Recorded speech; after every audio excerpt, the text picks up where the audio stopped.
Hello guys, இந்த வீடியோவில் level டெவில்னு ஒரு கேம் விளையாட போகிறேன். இந்த கேமில் மொத்தம் 3 பார்ட் இருக்குது. டெவிலர்ஸ்னு. இப்போ நான் டெவில்ங்கிறது தான் விளையாட போகிறேன். இதில் நேராக போய் குதிச்சாலே ஜெயிச்சிடலான்னு போகும்போது திடீர்னு லெஃப்ட்டில் வந்துடும்.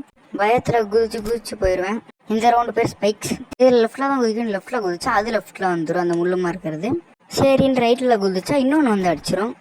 அப்புறம் ரைட் சைடு குதிச்சு இன்னொன்று வரும்போது குதிச்சு போய் ஜெயிச்சிருவேன். இதெல்லாம் ரொம்ப பைத்தியம் பிடிக்கிற மாதிரி ஆயிரும். நான் போய் செத்துக்கிட்டே இருப்பேன். 3 தடவை செத்துருவேன். கடைசியில் அந்த கதவு கிட்ட போகிற வரைக்கும் போயிட்டு செத்துருவேன். அதுக்கப்புறம் அது எப்போ வரும்னு கண்டுபிடிச்சிட்டு போயிடுவேன். அப்பயும் அது பின்னாடி துரத்திட்டே வரும். ஆனால் ஜெயிச்சிருவேன். அடுத்த டைப் வந்து புஷ்ன்னு போட்டுருந்துச்சு.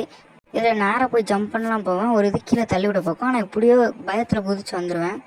அதுக்கப்புறம் தான் எதுக்கு புஷ்ன்னு போய் வச்சுருக்காங்கன்னு தெரிஞ்சு. இந்த ரவுண்ட்லாம் ஸ்டார்டிங்லேயே எனக்கு கீழே தள்ளி விட்டுரும். கொஞ்சம் தூரம் நடந்து போகும்போது ரிட்டன் வந்துடும். மறுபடியும் வரும்போது நான் பயந்துக்கிட்டே இருப்பேன். அடுத்த பாட்டு ரொம்ப ஃபன்னாக இருக்கும். மறக்காமல் லைக் பண்ணி சப்ஸ்கிரைப் பண்ணிடுங்க. பாட்டுள்ள பார்ப்போம்.